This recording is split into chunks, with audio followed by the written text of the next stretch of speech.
always liked him. Me too. And it's just hopefully they've caught it early enough, and treatment will take care of it, and he'll be okay. But certainly wish him all the best. All right. I didn't mean to start with the Grizzlies, but why not? The struggles of the Grizzlies. I'm sure a lot of folks will want to text in and talk about that, and they certainly can hit us up on the AutoZone text line at 360-8255. Get in the zone, AutoZone. But I know there'll be people that'll want to talk about what happened on Saturday at Liberty Bowl Memorial Stadium as the Tigers were knocked off by East Carolina 30-29 to drop to 5-5. East Carolina now bowl eligible.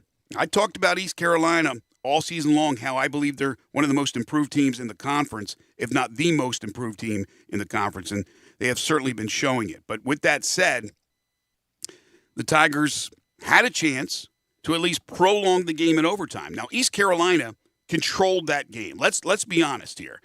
They had the ball during regulation 42 minutes and 47 seconds.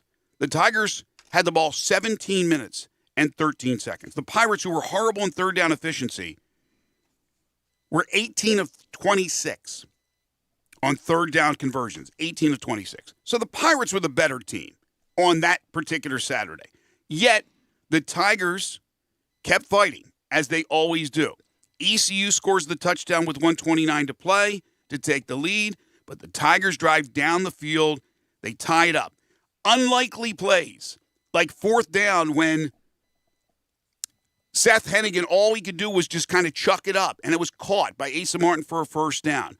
Or how about the Tiger coaching staff rolling the dice instead of trying to kick a field goal at that point, go for it on fourth down go for it on fourth down, get the conversion, and then David Kemp, who was kicking after his struggles in his only other game at Tulsa and had missed an extra point earlier in the game, kicks the 24-yard field goal, so give the kid a lot of credit for making that field goal, ties the game up. So they got the gambling, they got the fourth down conversions, they got the field goal, and now we go to overtime, and it's a new lease on life. Well, lo and behold, here comes East Carolina. Second play, they get the touchdown run. They made it look easy, kicked the extra point. Now it's Memphis' turn. Memphis had won the toss, by the way, to start overtime. Memphis, second play. Dree Clark, they had no running game the entire game. No running game. But Dree Clark, with a long touchdown run to tie it up, what was it, 20 yards, I believe? Yes. And now they're going to kick the extra point. But East Carolina calls a timeout. And so Ryan Silverfield, who is now the new Riverboat Gambler up there with Lane Kiffin, decides, I'm going to go for it. They do. They come up short. East Carolina wins. Lo and behold, here, my phone is blowing up. Of course, I'm working the game, but it doesn't matter. People are irate. Ryan Silverfield should be fired. The staff should be gone. What are they doing? I'll tell you this. I have no issues going for it. I know most of the time when you see this, it's usually the road team that'll go for it. I have no problem because, again, you're still not sure about the kicker. You're still not sure. Plus, East Carolina just called the timeout. You had time to map out a 2-point conversion, which you would have to go to in the next overtime session. You try the play and it comes up short. The problem is the play call. The problem is rolling out Hennigan with everything to that right side, and East Carolina did not bite on that. It was great defense by East Carolina, and I had first thought that your special teams is in there for the extra point, so Ryan's going to gamble and bring out his offense. Well, let's give Mike Houston credit, because when he saw Hennigan running onto the field, the defense comes out, not the special teams that would be out there for the extra point, and they make the play.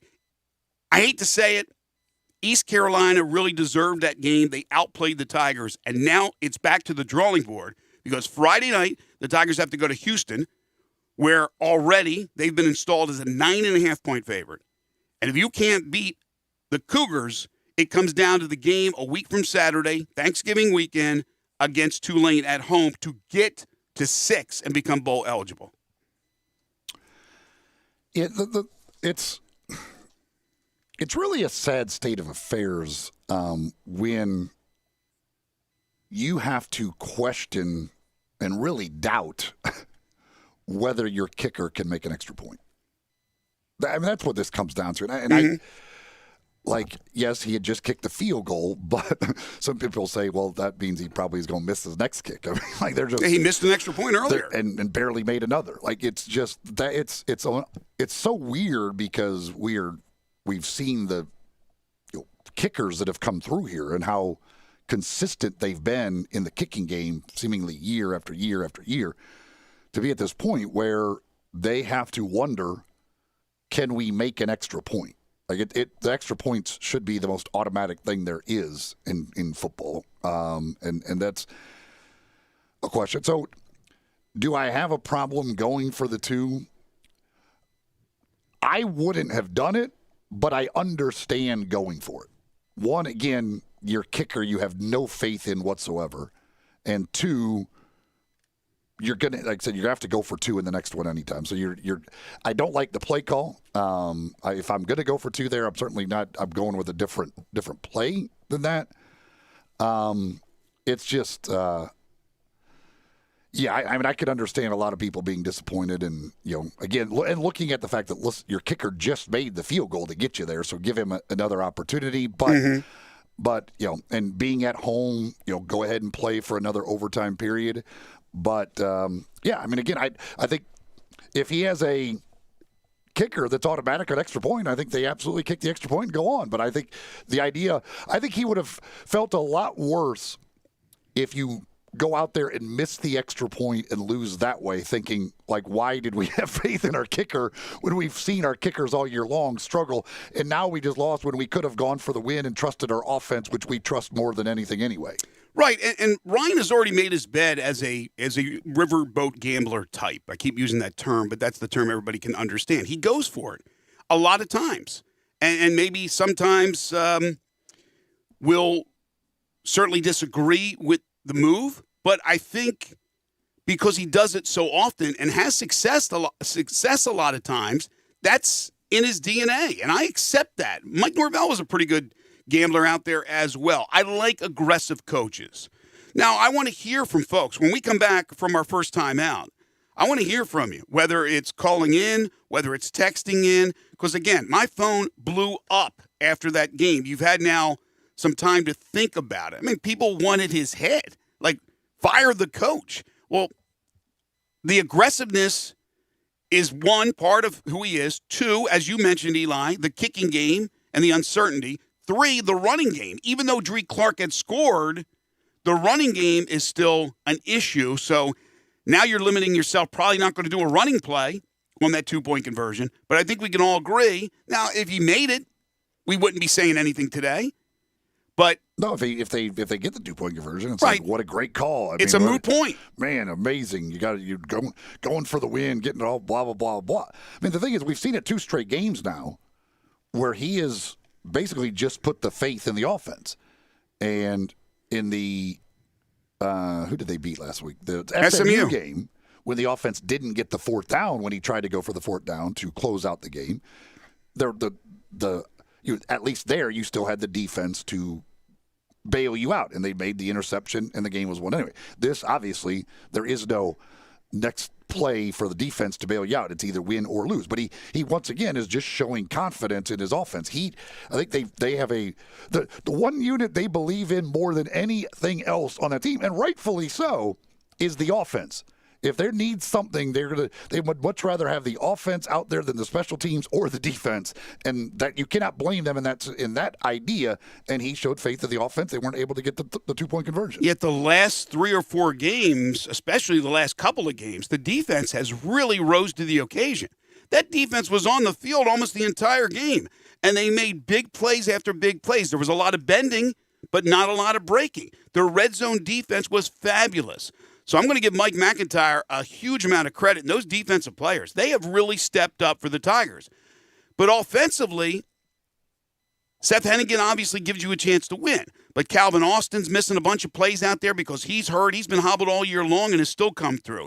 You have the running game, which is non-existent, a lot of that because of injuries. Brandon Thomas was back and got hurt again. He missed almost the entire game. So you had Dree Clark, who's missed weeks. Now he's been back for the last 2 weeks. So you have all kinds of issues with that. But again, I'm making up an excuse here. The bottom line is this. I have no problem going for the 2. All right, this is not the season we had hoped. They still can get to a bowl, but there's a lot of people that have an issue. And that's what I want to do. When we come back, I want to hear from you guys. We'll talk Memphis Tiger football. Then we'll get into college football around the nation, including down in Oxford, a great win for the Rebels. The Vols just not strong enough, nor is anybody, apparently, to take on and beat Georgia. We will discuss that. We'll get into the NFL. We'll talk Tiger hoops. And back to the Grizzlies as well. Barrett Sallee at 9:25. So a big, busy show planned for you today here on Sports 56 Mornings. I do want to tell you about one of our great sponsors. That's Auto Universe Germantown. If you're looking for affordable luxury in a vehicle but don't want to pay new car prices, there's a great pre-owned auto dealership in the Mid-South, and it is Auto Universe Germantown. They used to be located at Covington Pike or on Covington Pike. They have moved to 7300 Winchester.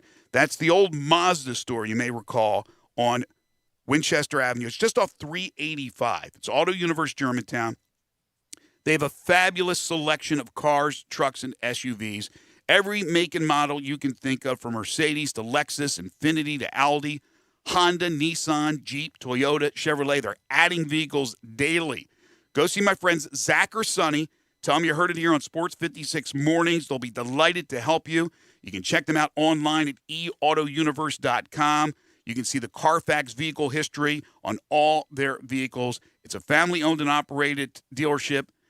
So much space and so many vehicles, as I said. Plus, if your vehicle needs service, their department is top-notch with no wait times. They also have a collision center and no haggle pricing. You'll love that. Affordable luxury at a discounted price. It's Auto Universe Germantown. It's the place to sell your vehicle as well. They'll give you top dollar. Take my word for it. You're going to love this place. 7300 Winchester, just off 385, and online at eautouniverse.com. Your calls, your texts, Tiger football, and the tough loss in overtime to East Carolina. That's what we're starting this show off with when we return. This is Sports 56 Mornings with Greg and Eli on Real Sports Talk. Sports 56 and 98.5 FM. Johnny Radio's Happy Hour has a new time, but with all the same shenanigans. For all you looking for something to make you smile, think, and laugh, look no further. We're drinking from 11 to 1 Monday through Friday. Same style, same great guests, just kicking off the day a little early. Enjoy your Happy Hour 11 to 1 on Sports 56, 98.5 FM.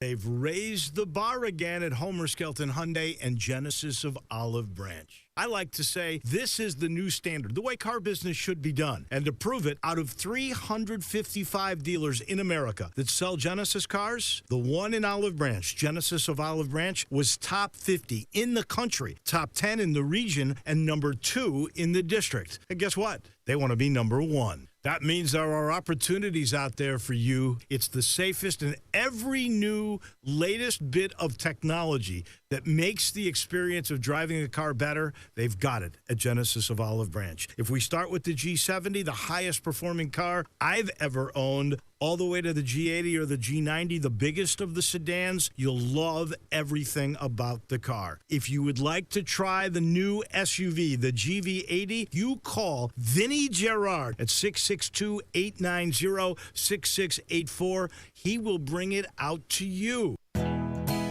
Nestled in the heart of East Memphis, located corner of Park and Cherry, is a beautiful residential neighborhood. I'm here at Town Village Audubon Park interviewing a new resident, Carolyn. Share with us why you chose Town Village. Well, if your parents or special friends need to make that big move, let me share with you my experience. It was tough for me to leave home, but then I discovered Town Village. I would like to highly recommend Town Village to you and your loved ones. After looking at all the amenities and meeting all the people and staff, I was hooked.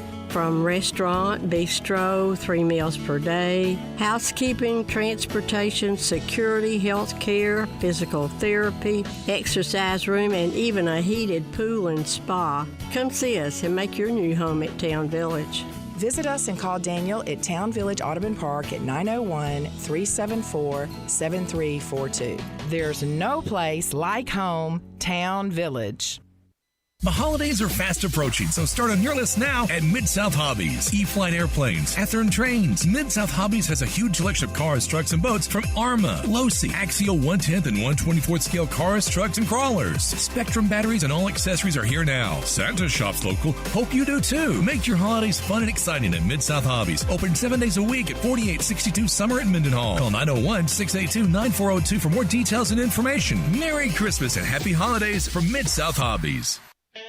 Hi, this is Troy Fiveash, owner of Fiveash Roof Services. If you need a new roof for your home or business, we hope to hear from you and will work hard to earn your business. We are experts and certified in residential and commercial roofing, siding, and gutter installation. I have been serving the Memphis area for over 20 years, and now with 2 of my sons working with me, we plan to be here for years to come. So if you need a roof, please give us a call. On a personal note, what a great time it is to be a Memphis sports fan. With the Grizzlies and the Redbirds and 901 FC, not to mention Tigers football and basketball, it's going to be a fun year. Thanks to Coach Silverfield and Coach Hardaway and their staffs for their dedication to the student and athletes, the University of Memphis, the City of Memphis, and us fans. Fiveash Roof Services, a proud partner of the Memphis Tigers and the official roofer of the Tigers home team. Fiveash Roofing, fair, honest, and ethical. 367-0050 or memphisroofer.com. 367-0050 or memphisroofer.com. Fiveash Roofing, it's what we do. We're here for you. Sports 56 traffic.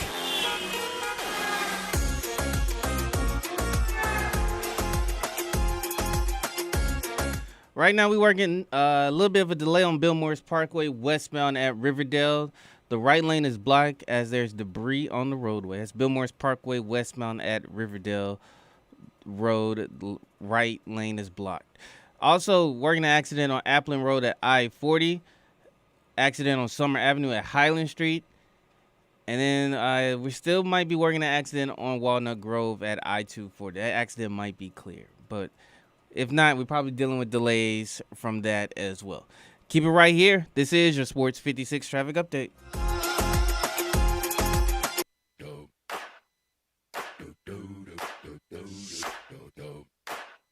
Now, back to Sports 56 Mornings. This hour is brought to you by Action247.com. Here once again are Greg Gaston and Eli Savoy.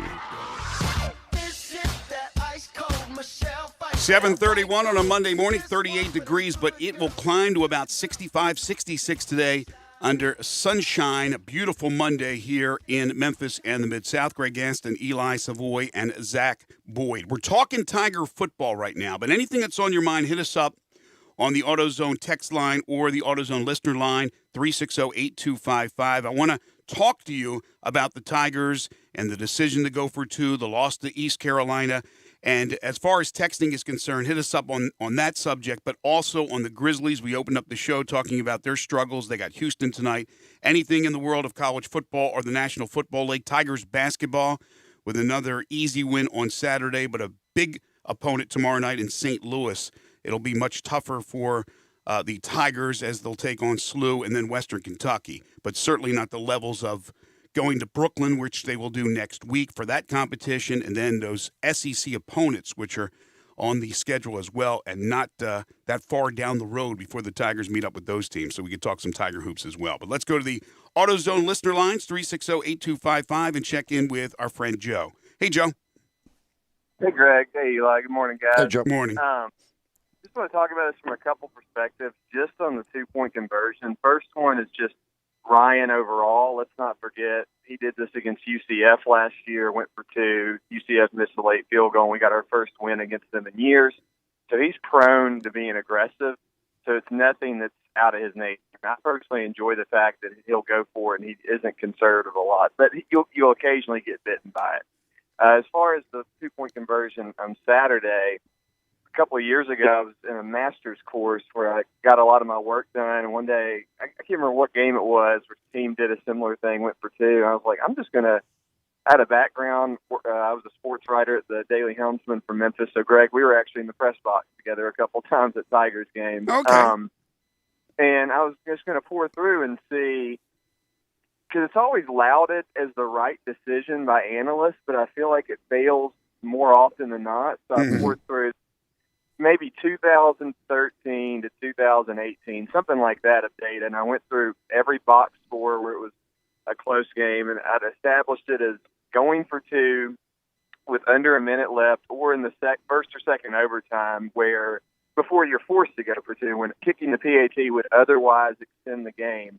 And it was something like 50 or 60 games, and going for two had only been successful 10 to 15 times. So the overwhelming majority was you don't get it because you're forcing yourself into a 4th and 3, and not a 4th and 3 where you could potentially get a double go and have a deep threat. You've only got 13 yards of space to operate. So I'm never a fan of it unless you just have some great play that you feel very confident is going to be successful.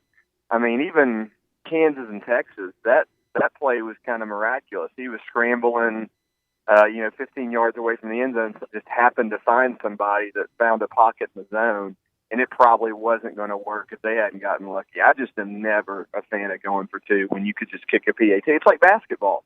Just keep fouling and extend the game, and you hear old adages that are, I think, kind of stupid that, if you're on the road, go for the 3 and the win, or if you feel like you're the inferior team. I always feel like if you played with, unless you're in foul trouble, if you played with them for 40 minutes, you can play with them for another 5. I'm not a big fan.